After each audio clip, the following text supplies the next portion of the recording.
It's so fun opening bottles with rappers because it's something when you speak the same language as someone. You know, with any form of education, you have to meet people where they are. So if we relate on a certain level, I know exactly where I need to meet you to bring you along. This is Taste. I'm your host, Matt Rodbard. Jermaine Stone has an extraordinary story on how a fluke job at a wine warehouse led to his very unique place in the wine world.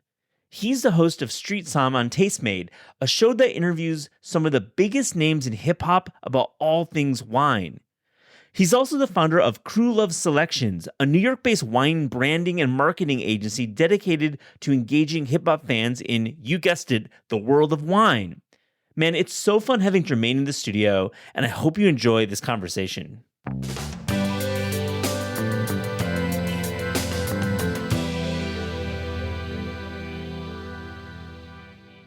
Jermaine Stone, welcome to This Is Taste. How are you? I'm great, man. Thank you for having me. It's real cool to have you in here, and I've watched your show on Tastemade, which is available on streaming channels and on demand. And Tastemade just like hits me sometimes. Oh yeah, Tastemade. The team there is amazing. The channel's amazing. All the talent's amazing. Yeah. Your boy's on there now, so you know how we do. Oh, definitely. I mean, Dale Talday, my guy. That's my man. Yo, he's hilarious. Very funny man. He's hilarious. Very funny man. And if you haven't been to Goose Feather, his restaurant up in Westchester, it's so good, so good. You know, I'm glad you reminded me about that. I gotta hit Dale up. I need to pull up over there. Hit him up. All right, so Jermaine, I'd like to get into your story. You worked at Zacky's, which is a famous Westchester wine retailer, an auction house, and that experience working there led to your life as a som, as a wine educator. But what's it like working at Zacky's and then getting introduced to wine? It was really fun. You know, when I got into Zacky's, I was really young. I started when I was 20 years old. I'd never had like a quote unquote real job before that. And you're in this exploratory phase in your life. Everyone at Zacky's was really cool. It was a cultural exchange in a lot of ways, but I had plans on being a rapper before I got into the wine business. I've been rapping since I was 12, so I was already pretty deep in there. And when I began working in wine auction, I realized that all of the things that a lot of the rappers were talking about, I was experiencing and being around. Because so often in hip hop, they talk about that high life. They talk about wine. You know, Biggie rapped about escargot.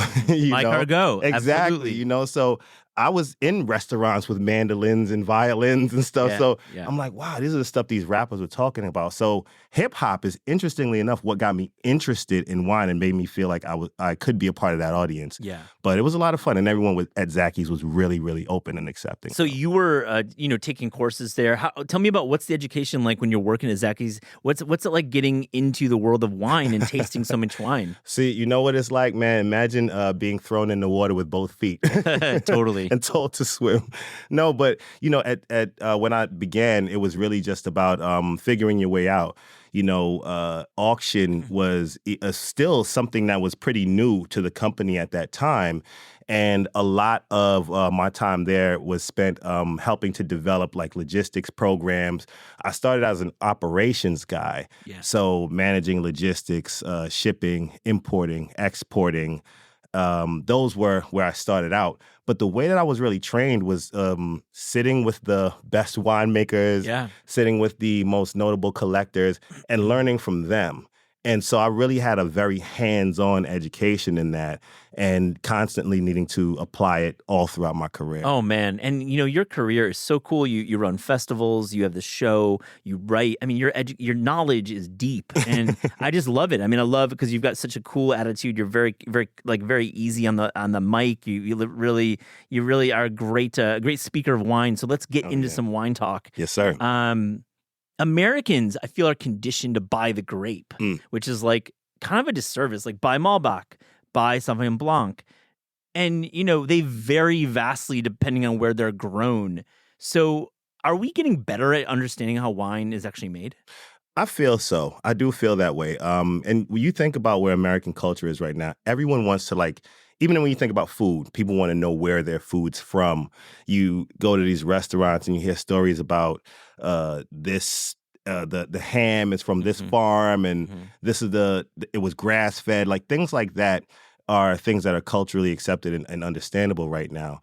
wine, as you know, is very much a product of its environment. Yeah. So one of the things that I do with comparing wine and hip hop is using the similarities in how hip hop is a product of its environment and trying to translate that over to wine, where, I can listen to drill music from Chicago and drill music from London, and I can hear there's a difference. Why? It's because of all the growing elements around the conditions that this style came from. So the slang there is different.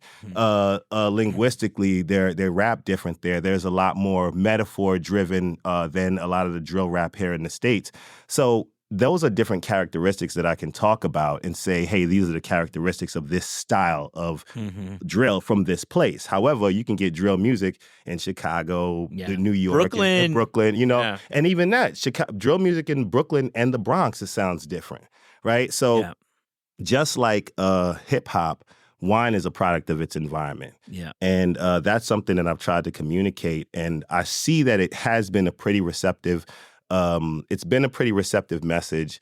I've noticed that areas like Oregon are blowing up a lot more, and people know why they want to drink wine in Oregon. You know that you want Chardonnay in Oregon. You know you want Pinot in Oregon. So I think that it's beginning to catch, and wine culture here in America is developing in a cool way. Well, yeah, we see it in many different forms. We see it in, obviously, during the bubble in the NBA 2020 season. Wine just they popped off. They talk about all those the wine packages that were going in there. They were shipping some things into the bubble, and wine was one of them.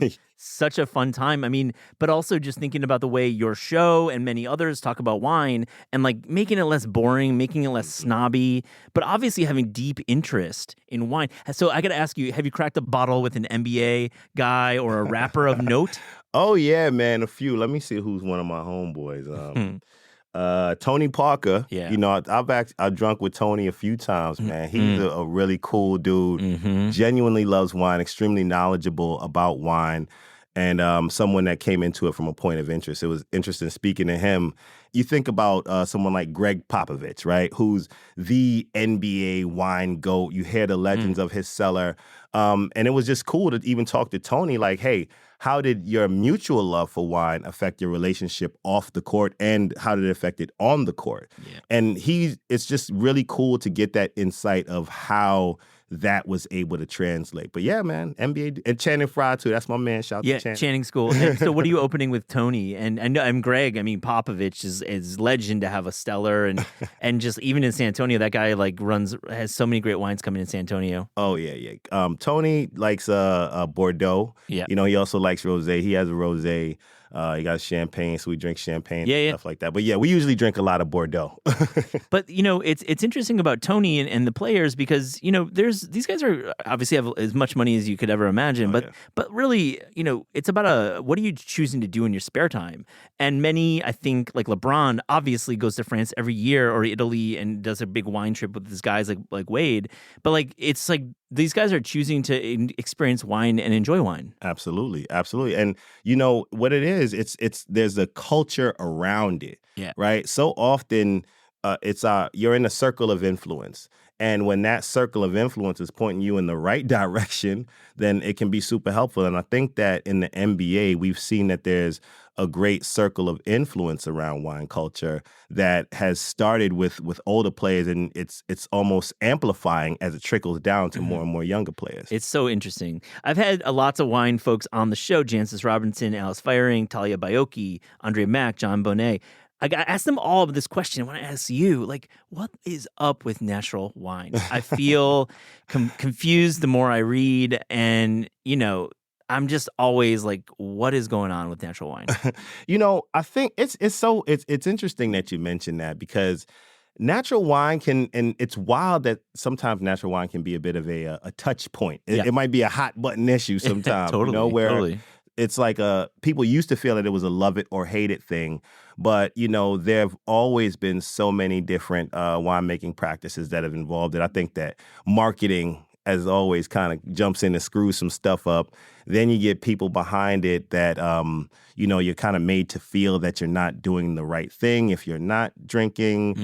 So I think that sometimes people can let their personal opinions and judgments go on to certain things. My thing is just drink what you like. Indeed, indeed. That's how I say it. Don't think about energy that might come with something. Don't think you're better than someone because you're drinking this, or just drink what you like. Do you have any favorite natural wine producers or bottles or anything that comes to mind when I say the word natural wine that we got to seek out? Not necessarily. Now, I'm gonna keep it real with you, man. I'm more of an old world type of guy. Yeah. It's where I came in. I came in through the wine auction world, drinking old world wines. Yeah. So that was where my love really popped off. I am someone that's incredibly open to everything. I drink everything. But I'm more of an old world guy. Like grower champagnes and like you're talking about Burgundies. Oh yeah. Those kind of guys. Grower champagne. Like I love Savart. Yeah. I love Savart champagne, and of course the Burgundies. My people's out there. Shout out to my dog Jermaine Stone. The entire gang out there. Dominic LaFine, all my peoples. Yeah. And my other AKA that I haven't debuted very much. I debuted it out there, but the Lost Son of Burgundy, man. I feel like I really am the Lost Son of Burgundy. My favorite varietals thrive there, Pinot and Chardonnay.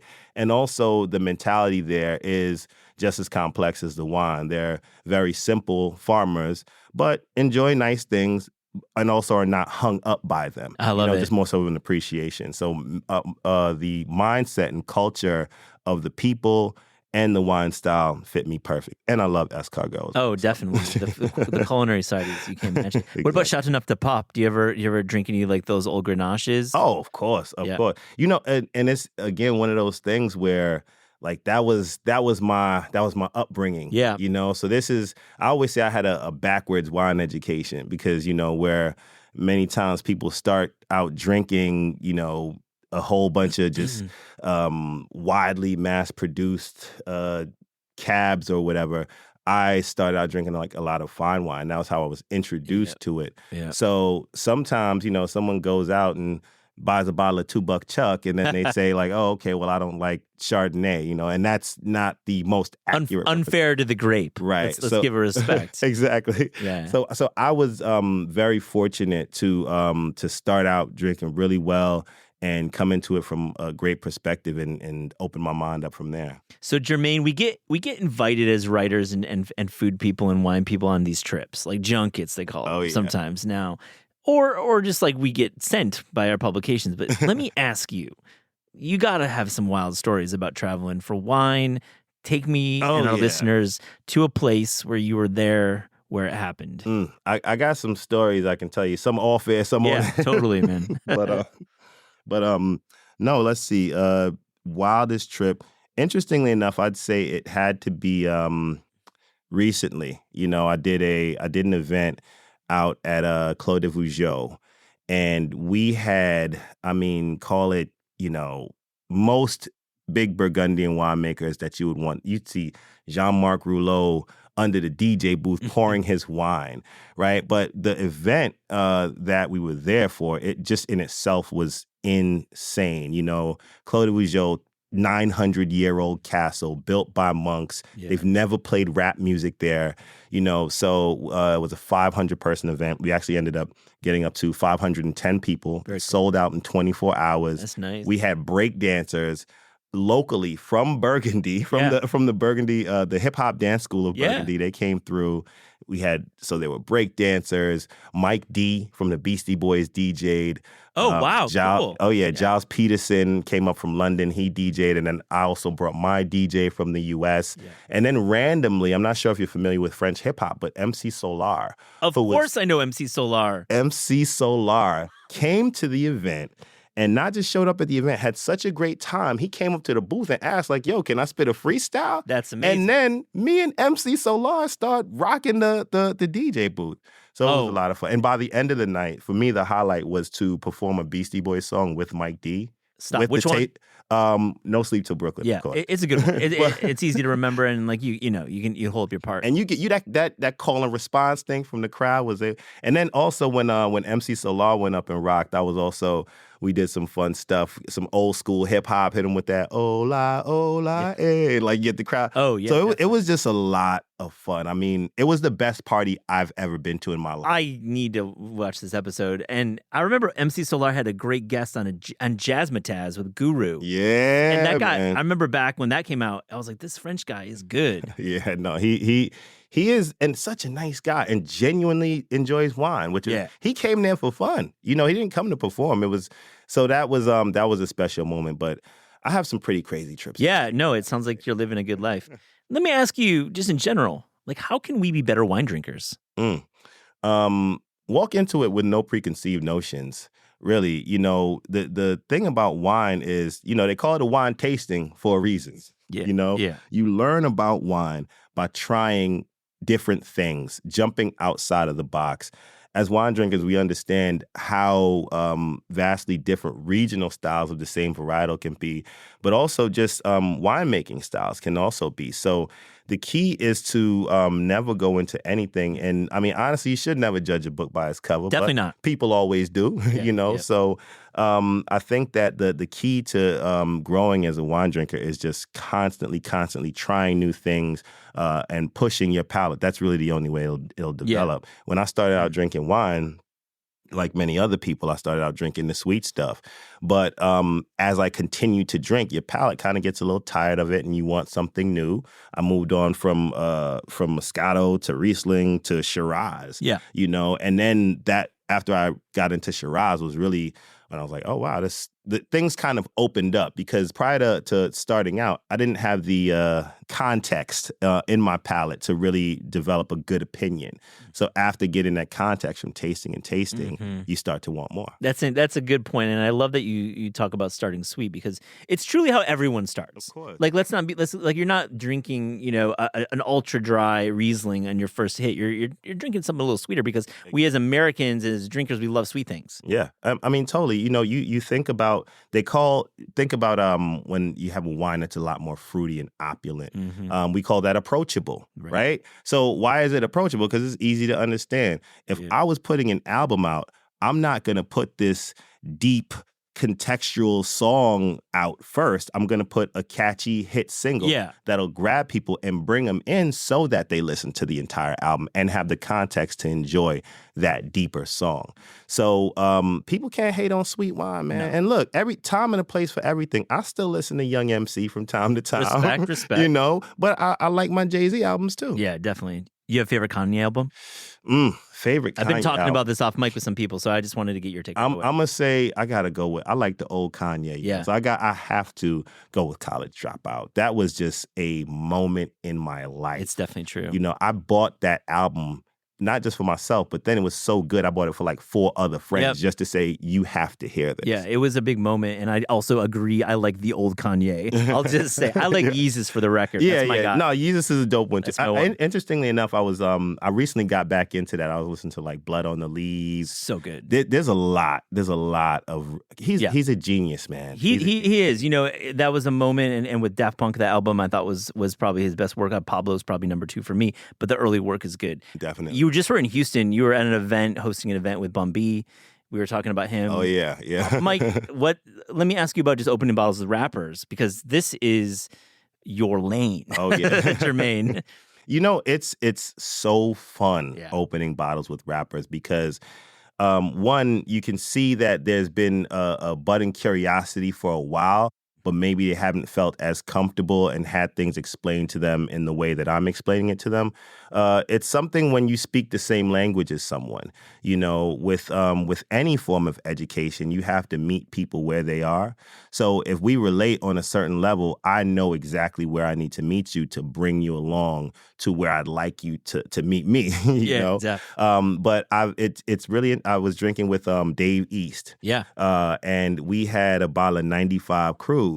And the first thing that he said was like, this tastes like Chris. And then, you know, as we know, like Chris style is aged before it's even released. So every time you're drinking a bottle of Cristal, you're drinking older Cristal.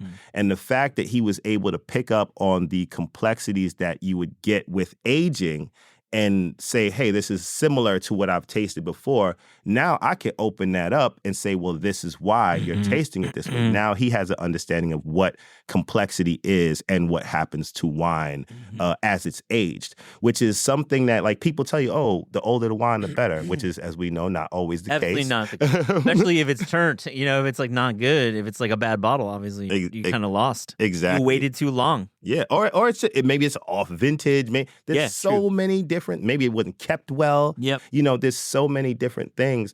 But to be and I think that complexity is definitely one of those things that can always be a little difficult to explain to someone that's not a seasoned wine drinker.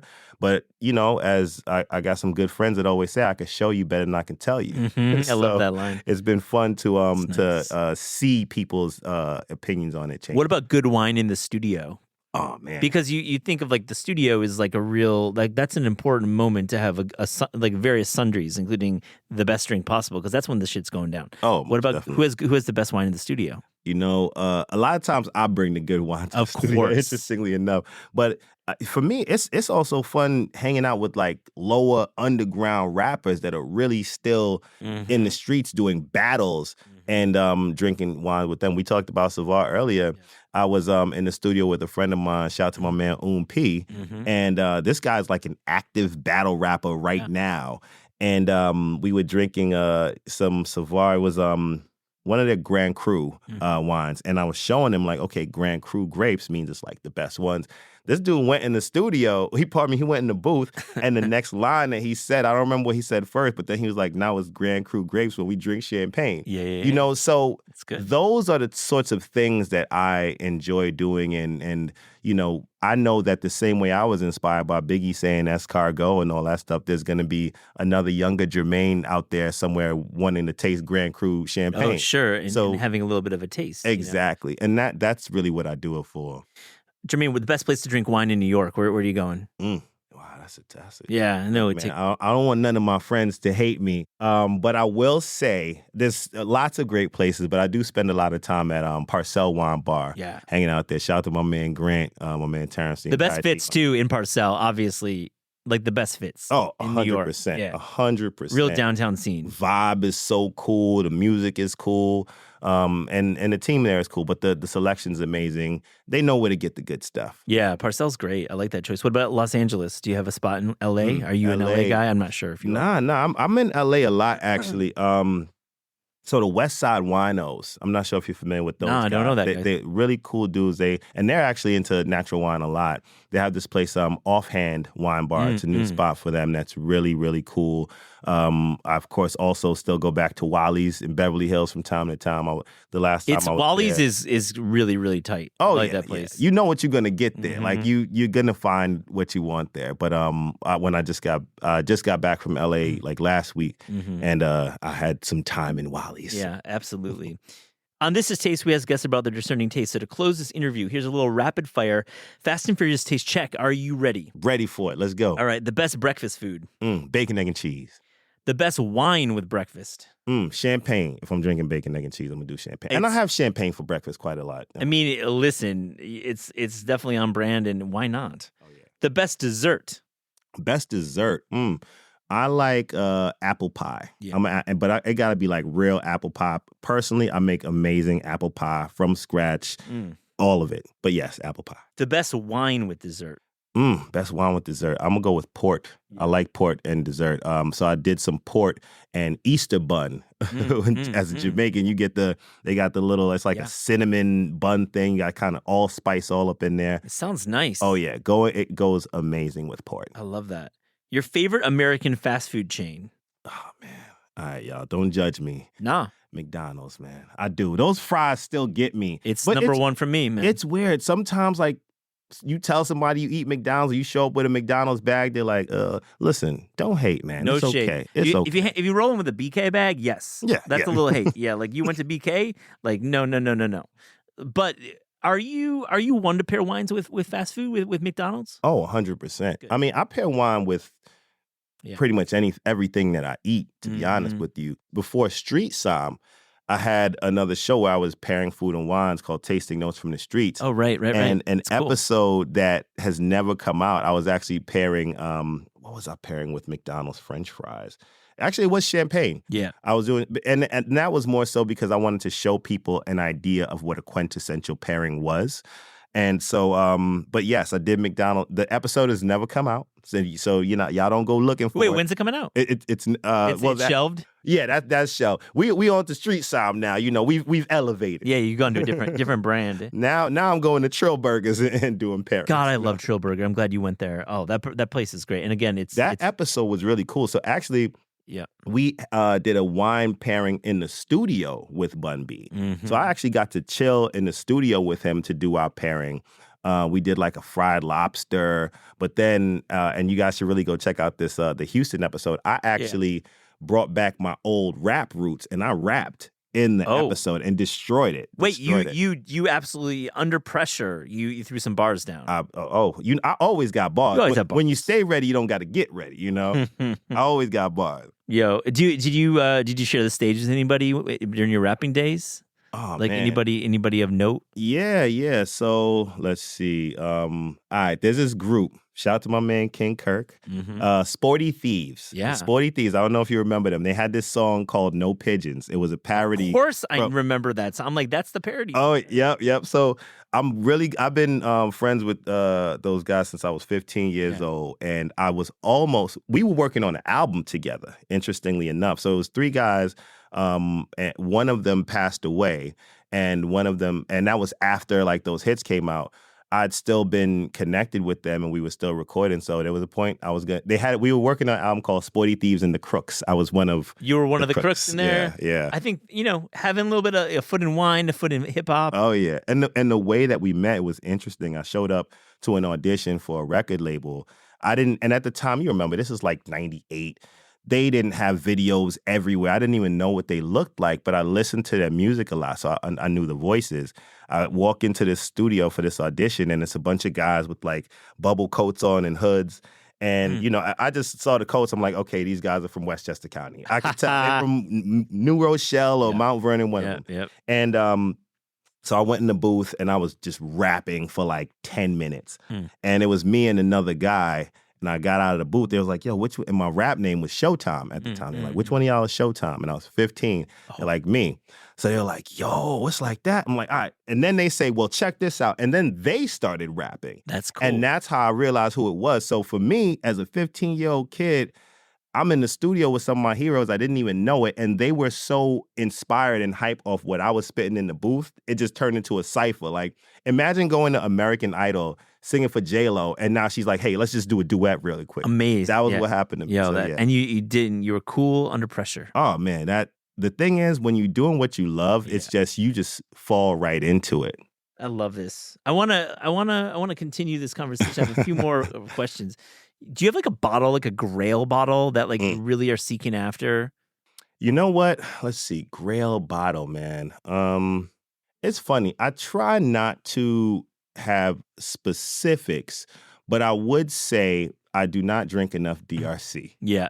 And it's always this thing. And look, coming up in auction, you would think it's around. Nah, it wasn't like that, man. You get a sip here and there. I want my own personal bottle. Everything people see me post, I actually drink. You haven't seen me post any of that. Hasn't happened. Yeah, it hasn't happened. There's no fake bottles. Exactly. You aren't just going to the auctions and post. Exactly. You're drinking what you're posting. Exactly. Last question, we always end it. Favorite sandwich? Favorite sandwich? Grilled cheese. Yeah. Yeah, grilled cheese with extra butter. Indeed, both sides. Exactly. Jermaine Stone, this has been such a pleasure. Thank you for joining this taste. Pleasure's all mine, man. Thank you so much.